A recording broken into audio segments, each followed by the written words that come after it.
नमस्कार दोस्तों, मैं हूं रोशन और आप देख रहे हैं जीके अफेयर्स यूट्यूब चैनल। दोस्तों, इस चैनल पे आपको प्रीवियस ईयर पेपर का डिस्कशन मिल जाता है, तो आप लोग जरूर इस चैनल को सब्सक्राइब करके बेल आइकन को प्रेस रखिए। दोस्तों, एक हम नई सीरीज आप लोगों के लिए स्टार्ट किए हैं जो कि सभी एग्जामिनेशन के दृष्टिकोण से महत्वपूर्ण होगा।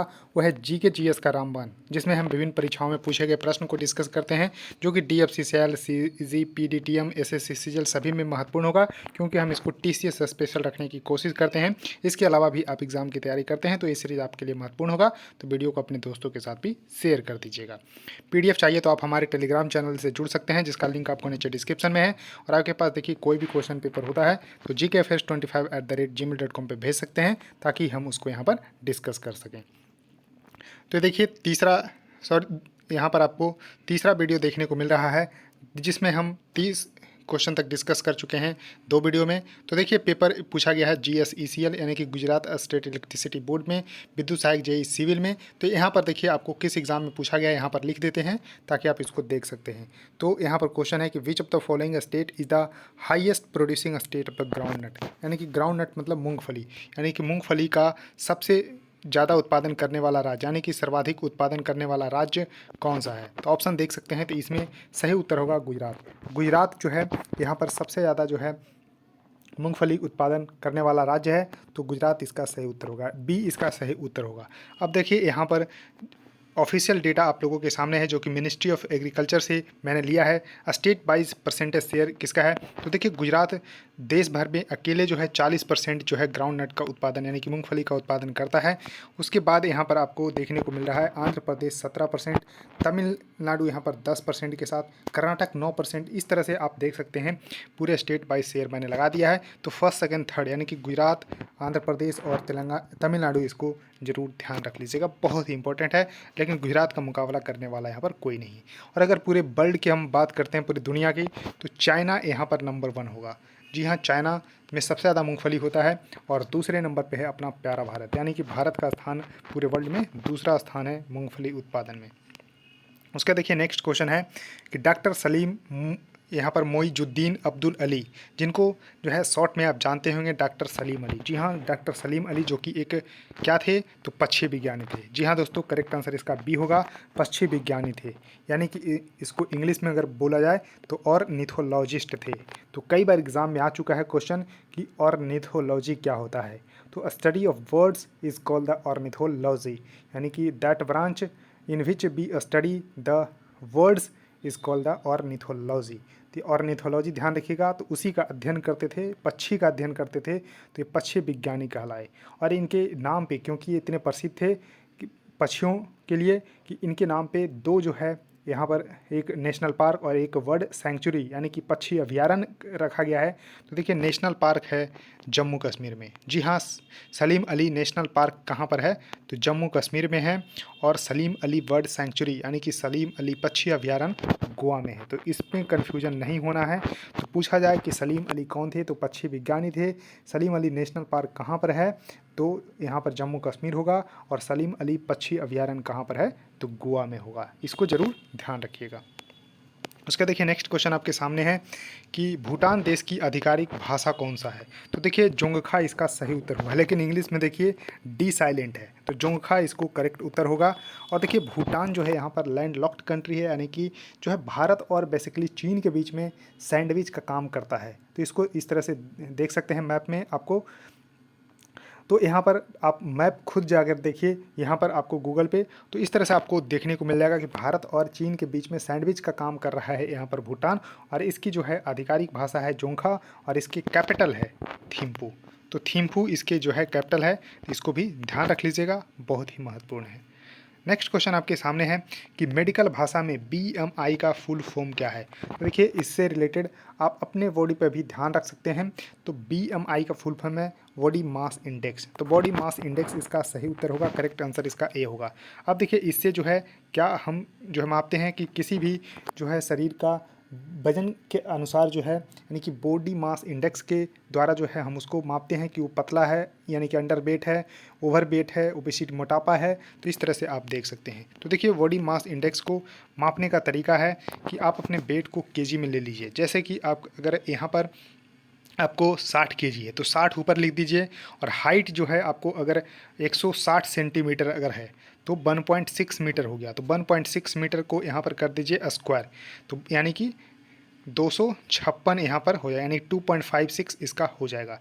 तो इस तरह से आप इसको जो है यहाँ पर कर दीजिए भाग। तो भाग करेंगे तो देखिए यहाँ पर जो भी आएगा वैल्यू, तो अगर वैल्यू यहाँ पर आप अगर जो है बिलो 18.5 आ रहा है तो आप अंडर वेट हैं, 18.5 से लेके 24.9 में है तो नॉर्मल वेट है। उसका देखिए 25 से लेके 29.9 तक है तो ओवर वेट है, 30 से लेके 34.9 है तो ओबेसिटी क्लास 1 है, 35 से लेके 39.9 है तो ओबेसिटी क्लास 2 है, और 40 से एवव अगर BMI आ रहा है तो ओबेसिटी क्लास 3 है। क्या आप कर सकते हैं मेरे लिए इतना कि आप अपना जो है बता सकते हैं कि BMI कितना है। BMI यानी कि बॉडी मास इंडेक्स निकालिए, अपना कैलकुलेट करिए, और कमेंट सेक्शन में सभी लोगों का दायित्व बनता है, कर्तव्य बनता है कि मेरे लिए जो है लिखिए, ताकि मैं भी जान पाऊँ कि मेरे जो व्यूअर्स हैं, मेरे जो प्यारे जो है परिवार हैं, उनका जो है किस तरह से जो है मैं उससे पता लगा लूँगा कि आपका जो है अंडर वेट है, नॉर्मल वेट है। तो आप अपना करेक्ट जो है बॉडी मास इंडेक्स जो है ज़रूर जो है लिखिए। मेरा जो है वो बॉडी मास इंडेक्स जो है यहाँ पर नॉर्मल वेट में आता है, तो मैं अपना जो है बता दिया है। अब देखिए मैसूर के पूर्व राजा टिप्पू सुल्तान के पिता का नाम जो है बताना है। तो मैसूर के राजा जो है टिप्पू सुल्तान थे, तो इस तरह से, और उनके पिता थे हैदर अली। तो करेक्ट आंसर यहाँ पर हैदर अली इसका सही उत्तर होगा, इसको ध्यान रखिएगा। उसका देखिए नेक्स्ट क्वेश्चन आपके सामने है कि प्राचीन जो है पाल राजवंश के संदर्भ में पाल शब्द का अर्थ क्या है। देखिए बहुत ही बारीक क्वेश्चन है, ऐसे क्वेश्चन एग्जाम में पूछे जा रहे हैं। तो देखिए पाल वंश, तो पाल का मतलब होता है प्रोटेक्टर, यानी कि रक्षा करने वाला। तो पाल का शाब्दिक अर्थ यानी कि सटीक अर्थ है ए, करेक्ट उत्तर होगा ए, रक्षा करने वाला यानी कि प्रोटेक्टर। अब देखिए पाल वंश के संस्थापक थे गोपाल। तो गोपाल जो है पाल वंश के संस्थापक थे, इसको भी ध्यान रखिएगा। तो पाल वंश के संस्थापक थे गोपाल, और पाल वंश की राजधानी थी मुंगेर। तो ध्यान रखिएगा मुंगेर जो है पाल वंश की राजधानी थी। अब देखिए जो पाल वंश के संस्थापक गोपाल थे, उन्होंने जो है उदंतपुरी विश्वविद्यालय की स्थापना की थी। यानी कि उदंतपुरी विश्वविद्यालय के संस्थापक कौन थे, तो गोपाल थे, और ये बौद्ध धर्म के अनुयायी थे, यानी कि बौद्ध धर्म को अपनाए थे। इसको जरूर ध्यान रखिएगा, बहुत ही महत्वपूर्ण है। उसके देखिए नेक्स्ट क्वेश्चन आपके सामने है कि निम्नलिखित में से किस वर्ष भारत और ब्रिटेन के बीच गोलमेज सम्मेलन आयोजित किया गया था। तो देखिए इसको राउंड टेबल कॉन्फ्रेंस इंग्लिश में बोलते हैं। ध्यान रखिएगा कि राउंड टेबल कॉन्फ्रेंस हुआ था यूके में, तो इंग्लैंड में हुआ था, इसको भी ध्यान रखना है। तो 1930, 1931 और 1932, यानी कि 3 राउंड टेबल कॉन्फ्रेंस, यानी कि 3 गोलमेज सम्मेलन हुए थे। तो करेक्ट उत्तर इसका सी होगा, 1930, 1931 और 1932। तो तीनों गोलमेज सम्मेलन में भाग लेने वाले एकमात्र भारतीय थे डॉक्टर BR अम्बेडकर, यानी कि भीमराव अम्बेडकर जो थे तीनों गोलमेज सम्मेलन में भाग लिए थे। और गांधी जी पूछा जाता है कि गांधी जी कौन से गोलमेज सम्मेलन में भाग लिए थे, तो दूसरा में। दूसरा कब हुआ था, तो 1931 में। तो 1931 के जो गोलमेज सम्मेलन दूसरा हुआ था उसमें गांधी जी भाग लिए थे, और तीनों गोलमेज सम्मेलन में भारत की तरफ से भीमराव अम्बेडकर जी भाग लिए थे। ये क्वेश्चन कई बार एग्जाम में आ चुका है। उसके बाद देखिए नेक्स्ट क्वेश्चन आपके सामने है कि निम्नलिखित में से कौन सा अफ्रीकी देश चारों ओर से घिरा हुआ है और इसकी समुद्री सीमा सीधी नहीं। यानी कि कुल मिलाकर पूछा जा रहा है कि कौन सा कंट्री जो है इसमें दिए गए में लैंड लॉक्ड है और इसका कोई भी डायरेक्ट कॉन्टैक्ट जो है सी से नहीं है। तो इस तरह से आपको ध्यान रखना है। तो देखिए यहाँ पर थोड़ा सा जो है आपको मैप प्रैक्टिस ज़रूरी होता है। तो देखिए अफ्रीकन जो महाद्वीप है उसमें 54 देश है, तो 54 देश को तो याद नहीं रख सकते हैं, लेकिन अब देखिए यहाँ पर आज कुछ मैं आपको करवाऊंगा। तो इस तरह से देखिए, तो जाम्बिया इसका सही उत्तर होगा। जाम्बिया एक लैंड लॉक्ड कंट्री है अफ्रीका महाद्वीप में। तो देखिए अफ्रीका महाद्वीप को यहाँ पर देखिए, और जाम्बिया की अगर कैपिटल की बात करते हैं तो लुसाका है। तो लुसाका है। अब देखिए जो है अफ्रीका महाद्वीप जो है इसके जो है थोड़ा सा दक्षिण से यहाँ पर देखिए तो अफ्रीका है, इसमें जो है आपको लिसोथो और जो है स्वाजीलैंड, देखिए 2 छोटे छोटे कंट्री हैं साउथ अफ्रीका में ही। उसी तरह से देखिए बोत्सवाना, तो बोत्सवाना भी यहाँ देखिए लैंड लॉक्ड है। देखिए नामीबिया यहाँ पर लैंड लॉक्ड नहीं है। तो इस तरह से देख सकते हैं। यहाँ पर देखिए जिम्बाब्वे लैंड लॉक्ड है। उसका देखिए मोजाम्बिक लैंड लॉक्ड नहीं है।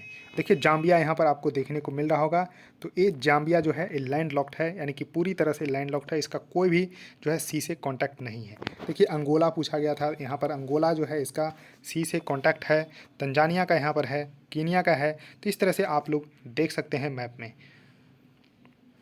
उसका देखिए नेक्स्ट क्वेश्चन है कि गदावा जो है एक आदिवासी समूह है जो मुख्य रूप से भारत के कुछ राज्यों में ही पाए जाते हैं, वे राज्य कौन सा है? तो देखिए जो ट्राइब्स होते हैं, जो आदिवासी समूह होते हैं, जो एथनिक ग्रुप होते हैं, उससे क्वेश्चन कई बार एग्जाम में बने हैं।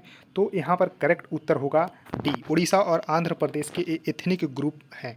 एथनिक ग्रुप हैं यानी कि आदिवासी समूह हैं, वहाँ के जो है ट्राइब्स हैं, तो गदावा इसका सही उत्तर होगा। देखिए भारत के कुछ और अन्य राज्यों में भी मिलते हैं, लेकिन मुख्य रूप से उड़ीसा और आंध्र प्रदेश में ही ये पाए जाते हैं। तो उड़ीसा और आंध्र प्रदेश इसका सही उत्तर होगा, तो डी सही होगा, गदावा ट्राइब्स। उसका देखिए नेक्स्ट क्वेश्चन है कि पंडित बिरजू महाराज लखनऊ के कालका बिंदादिन घराने का चेहरा है। कौन से घराना? तो ध्यान रखिएगा, लखनऊ के कालका बिंदादिन घराना के एक प्रसिद्ध जो चेहरा है, तो यह घराना किस नृत्य शैली का प्रतिनिधित्व करता है? तो कथक का प्रतिनिधित्व करता है। तो भारत में देखिए 8 जो है क्लासिकल डांस है यानी कि शास्त्रीय नृत्य है, उसमें एक का नाम कथक भी है। तो कथक का यहाँ पर प्रसिद्ध डांसर थे पंडित बिरजू महाराज जी, तो इसको जरूर ध्यान रखिएगा। और ये लखनऊ के कालका बिंदादिन घराने से बिलोंग करते थे। अब देखिए भारत के जो 8 शास्त्रीय नृत्य है, जिसमें भरतनाट्यम जो है तमिलनाडु से है, कथक नॉर्थ इंडिया उत्तर प्रदेश से है, कथकली केरल से है, कुचिपुड़ी आंध्र प्रदेश से है। उसके बाद देखिए यहाँ पर मणिपुरी मणिपुर से है, मोहिनीअट्टम केरल से है, उड़ीसी उड़ीसा से है और सतरिया आसाम से है। तो 8 जो है नाम आपको ध्यान रखना होगा, जिसमें कथकली और मोहिनीअट्टम एक केरल से है, तो यानी कि केरल से 2 जो है शास्त्रीय नृत्य है। तो इस तरह से आपको 8 का नाम जो है आपको मैंने बताया, ध्यान रखिएगा। एक बार और से बताता हूँ, भरतनाट्यम तमिलनाडु, कथक नॉर्थ इंडिया उत्तर प्रदेश से, कथकली केरल से, कुचिपुड़ी आंध्र प्रदेश से, मणिपुरी जो है मणिपुर से, मोहिनीअट्टम केरल से, उड़ीसी उड़ीसा से, सतरिया आसाम से। नेक्स्ट क्वेश्चन आपके सामने है कि द हेग शहर किस यूरोपीय देश में स्थित है? तो देखिए द हेग जो है यूरोपीय देश नीदरलैंड की यहाँ पर कैपिटल है, तो इसको भी ध्यान रखिएगा। अब देखिए एक चर्चा में क्यों रहता है, क्योंकि यहाँ पर international court of the justice का मुख्यालय है, तो इसको भी ध्यान रखिएगा। अब देखिए international court of the justice के बारे में बताते हैं। एक खूबसूरत बिल्डिंग जो देखने को मिल रहा है, ये है ICJ यानी कि international court of the justice, जिसका मुख्यालय जो है हेग नीदरलैंड में है और इसका इस्टेब्लिश किया गया था 1945 में। 1945 में international court of the justice की स्थापना की गई थी। और देखिए इसमें जो जज होते हैं वो 15 होते हैं, तो 15 जज इसमें होते हैं और उनका कार्यकाल 9 वर्षों के लिए होता है। और भारत के भी एक जज अभी यहाँ पर हैं, उनका नाम कमेंट सेक्शन में आपको बताना है। और इसके अगर प्रेसिडेंट पूछा जाए, करंट में पूछा जाएगा, तो देखिए 8 फरवरी 2021 से जॉन डोंगू है। तो जॉन डोंगू अभी जो है करंट प्रेसिडेंट है ICJ यानी कि international court of the justice के। उसका देखिए नेक्स्ट क्वेश्चन है कि प्राचीन गायकवाड़ राजवंश भारत की निम्नलिखित रियासतों में से किस पर शासन करता था? तो दोस्तों बड़ौदा का प्रशासन करता था, करेक्ट उत्तर इसका बी होगा। प्रसिद्ध जो है प्राचीन गायकवाड़ राजवंश अभी जो है बड़ौदा पे यहाँ पर शासन करता था, इसको जरूर ध्यान रखना है। नेक्स्ट क्वेश्चन आपके सामने है कि चेंदा, देखिए चेंदा और इदक्का जो है भारत के किस राज्य के 2 प्रतिष्ठित ताल वाद्य यंत्र है? तो देखिए ताल वाद्य यंत्र इसको इंग्लिश में बोलते हैं परकशन इंस्ट्रूमेंट। परकशन इंस्ट्रूमेंट वैसा इंस्ट्रूमेंट होता है जिसमें जो है यहाँ पर साउंड निकलती है जब उसको हम पीटते हैं, हिट करते हैं, सेकंड करते हैं तब। जिस तरह से आपको ढोलक देखने को मिलता है, तबला, इस तरह से उसको जो है ताल वाद्य यंत्र बोलते हैं। और एक केरल से बिलोंग करता है, तो करेक्ट आंसर होगा सी केरल। चेंदा और इदक्का जो है भारत के केरल राज्य से बिलोंग करता है। तो इस तरह से आप देख सकते हैं, ये है चेंदा और ये है इदक्का, दोनों का आप फिगर देख के आप पहचान गए होंगे, बहुत ही इंपॉर्टेंट है। उसके देखिए नेक्स्ट क्वेश्चन है कि IATA कोड के अनुसार किस भारतीय हवाई अड्डे का कोड जो है MAAA है? MAA है, तो इस तरह से चेन्नई इसका करेक्ट उत्तर होगा। अब देखिए जिस तरह से जो दिल्ली के इंदिरा गांधी हवाई अड्डा है उसका जो कोड है DEL है। तो देखिए जो IATA है, तो इस तरह से उसको जो है कोड के द्वारा जो है हर एक एयरपोर्ट का नाम दिया रहता है, उसी से जो है पहचान की जाती है। तो चेन्नई इसका करेक्ट उत्तर होगा। अब देखिए IATA का फुल फॉर्म है international air transport association. International air transport association, इसको भी ध्यान रखिएगा IATA को। और इसका फॉर्मेशंस किया गया था क्यूबा हवाना में 19 अप्रैल 1945 को। तो ध्यान रखिएगा 19 अप्रैल 1945 को IATA की स्थापना क्यूबा हवाना में की गई थी। लेकिन इसका मुख्यालय जो है मॉन्ट्रियल कनाडा में है। मॉन्ट्रियल कनाडा में इसका हेडक्वार्टर है, इसको भी ध्यान रखना है, बहुत ही इंपॉर्टेंट है।